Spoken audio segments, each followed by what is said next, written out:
Hi, this is Dr. Helen Smith with PJTV. Today I'm at the beautiful St. Clair Shores in Michigan where the first ever International Men's Conference is being held. I talked to Carnell Smith, a pioneer for fighting paternity fraud in Georgia. Here's what he had to say. Carnell, what is paternity fraud for our viewers out there who kind of have an idea, but they've heard it, but they don't really know? That's a great question. Well, it's a big question. Paternity fraud is usually a lawsuit that's brought forth alleging that a man or a teen boy is the father of a child. The fraud part is when there is a knowing and willful concealment of material facts. So let's put it together. Alleging that somebody is the father while at the same time hiding the information that he is not the father or he is one of the paternity candidates. So tell us about maybe a case that you have or a case that might shed some light on a typical guy that this might happen to. Okay. Well, there's actually 4 types, but I'll just, for benefit of the audience, I'll focus on one that happens a lot. We say we want single men to be responsible and we want them to acknowledge that they're the father. Well, there's this process and technique that says get the guy or the teenager to come to the hospital, get him to hold the baby and tell him how much the baby looks like him, and then produce documentation and say, you want your child to have a father, right? What he doesn't know is that signing that document is a confession of paternity without any facts. Now, once he signs this document, and depending on what state in the United States, he is waiving his right to a DNA test later. And he'll find out later, by usually some third party, that he has a reason to suspect that he might not be the father. And DNA testing will subsequently reveal he didn't cause the pregnancy that he just confessed to. Now, does he have to pay for it?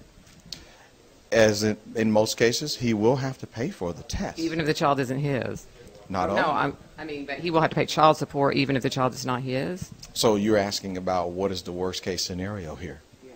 If he signed that document, he'll have to pay child support after he knows he's not the dad, because many of the courts will fight him and say that it's his fault that he didn't find out sooner.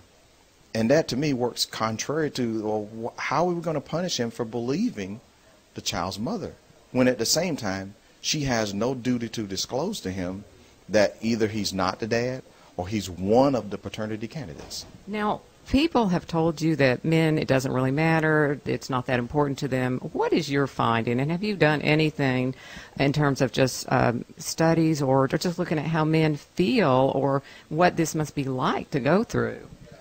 Wow. I actually contracted a project with a great friend and sociologist, Dr. Sherrington from, I believe it was University of California, and she since subsequently moved to Atlanta, Georgia. We did a study over, I think, about 2,000 men, and what we found are some very telling things. Some of the impacts of men who found out they weren't the fathers: depression, anger, helplessness. This led to drug abuse, alcohol abuse, because at the same time that they're being forced to pay child support in large sums of money, they're also prevented from having a relationship with the child. So where's the benefit there? And yet people don't really understand why men are so angry and get upset. They're always wondering, why are men always frustrated, and they think there's no reason, but nobody really looks at the way that men feel in these cases. And so you can sort of understand how men can get to the point where they commit suicide or they do things that are out of character. Well, I've actually had a client commit suicide. And I'm also a man who also was an owner-operator of a DNA testing center. After my own experience of being a paternity fraud victim, I wanted to learn more about the number of people who are affected, learn things. And how many are there? How many are there out there? Well, here's the thing. The child support agencies are not really interested in finding out how many men are paternity fraud victims. But there's over 20 studies compiled by a good friend of mine, Barry Pearson, in the UK, that shows anywhere from 5 to 30% of the general population, men are raising and paying for children that are not theirs and don't know. According to the American Association of Blood Banks, between 25 and 30% of the males who are accused of being the father, they take a paternity test and find out they did not do it. Are you for mandatory DNA testing at birth? I am absolutely on record as saying that if we want to prevent the problem of having men challenge paternity later down the road, is then let's apply a proactive solution.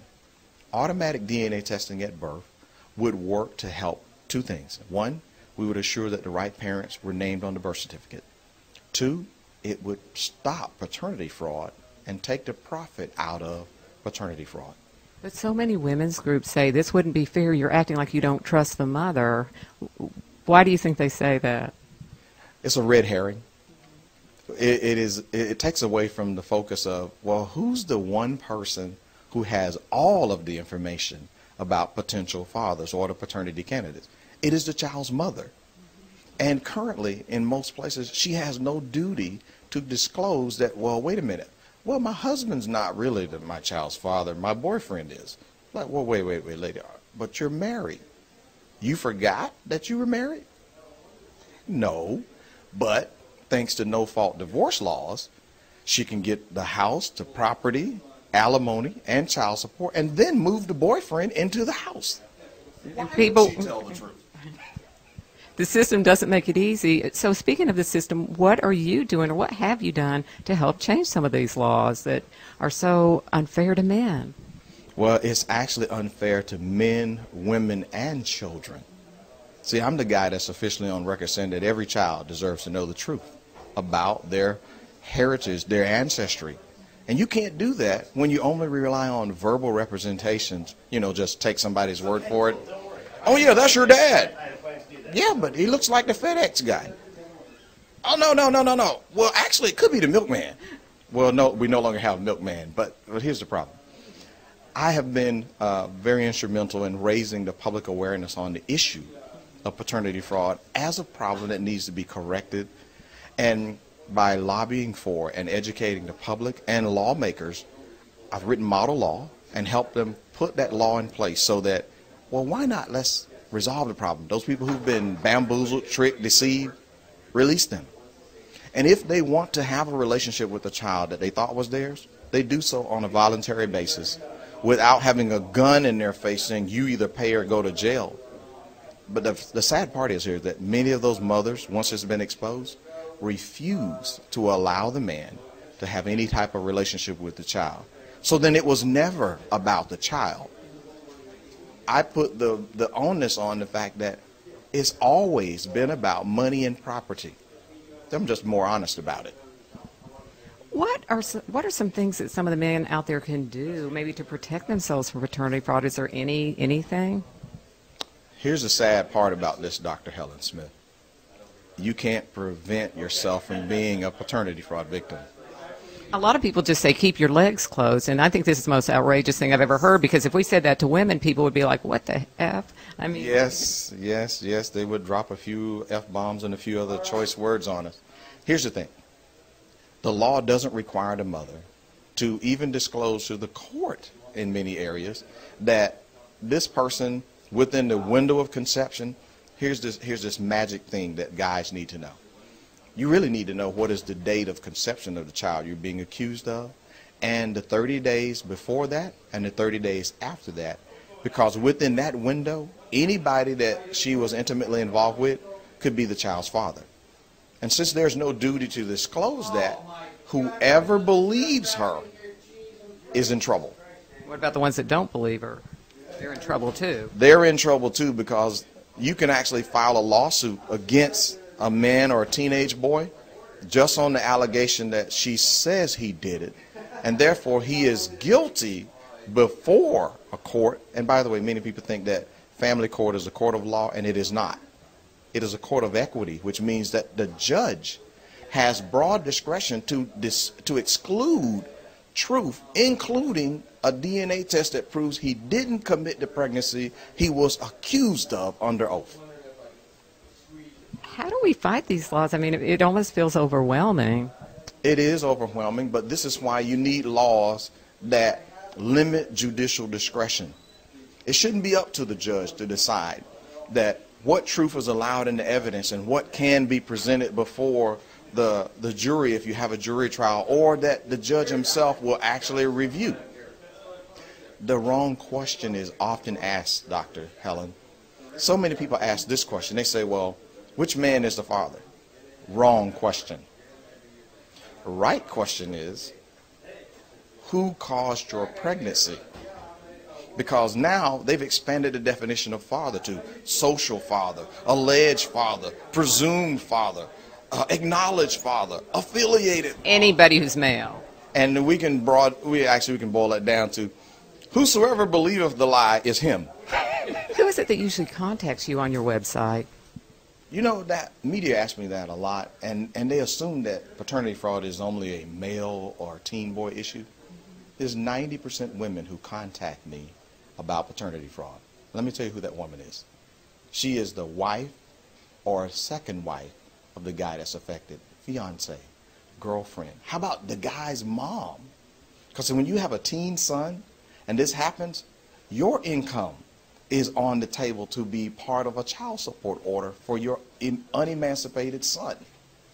And I know that there are kids, in my book, Men on Strike, I looked at cases, and one of them was a boy 13 years old who had to pay child support. So, in other words, his parents are stuck paying that. Yes, because an unemancipated minor is responsible, he's a responsibility of the parents, his parents. And unfortunately, when those people believe the accusation that their son caused the pregnancy without proof, they have no idea what kind of vulnerability, and they're putting their own assets on the table. Here's my statement. Trust but verify. I'm not saying that all of the moms are lying or being conniving and sneaky. That's absolutely not true. Some of them are making a mistake. You've heard of serial and parallel dating, haven't you? Well, here's the thing. Serial dating is when someone has a relationship and they end that relationship, they have intimate contact, and then start up with relationship B. They got pregnant with relationship A. And unfortunately, the next guy is the guy who believes it. Parallel dating, there's not many married women who are going to tell that, oh, by the way, I'm also dating your brother or your friend or your best friend, and by the way, the baby is theirs. The law, it actually favors, in married situation, the law is favored to the married woman. Even though she might actually have a conscience and say, well, Your Honor, why do I have to put my husband's name on my birth certificate? I was living with my boyfriend at the time. Well, ma'am, the law says any children you have while you're married automatically belong to your husband. In the old days, did this have some kind of reason for being, that there was no DNA testing, so everybody just assumed the married, if the couple was married, the kids were his? Guess what? Even back in the old common law, Old English common law, you can go back for 16th century, there were exceptions under the Lord Mansfield doctrine that said, yes, we might assume initially that the man was the father of the child unless he had no access to the mother during the window of conception. For example, if he's gone away for more than 9 months on the high seas, they didn't have airplanes back then, so we couldn't make a cross-continental flight in a couple of hours back then. So if he was gone away, there was an exception. But under the old common law, men didn't have to worry about the negative and financial impact of paternity fraud because the wife and children were chattel. They belonged to him. So there was no way he would surrender property, huge amounts of cash. He could literally put her and her child out to go to the biological father for care going forward. Now, some people think, well, that's not fair. Well, let's ask mom. Well, mom, why did you cheat on your husband? That's not fair. Thank you so much for your time. This has been very informative, and we all of us appreciate what you're doing, fighting for justice out there, and it was really great interviewing you. Well, thank you. And for people that want to learn more about the issue and how to connect with me, if you're a person who has a loved one, friend, or family who might be affected by this issue, you want to get educated first before you step into the arena. Paternityfraud.com. Paternityfraud.com. And they can reach you there. And they can reach me there. But if you really want to get me as your coach, your advocate, and your speaker, you need to connect to carnellsmith.com. And that will help you reach me to use my experience and expertise in over 12 years as a lobbyist, educational consultant, and one who has written model law, who was a paternity fraud victim, who went to the U.S. Supreme Court, who believes that justice should mean gender neutrality in the application of law.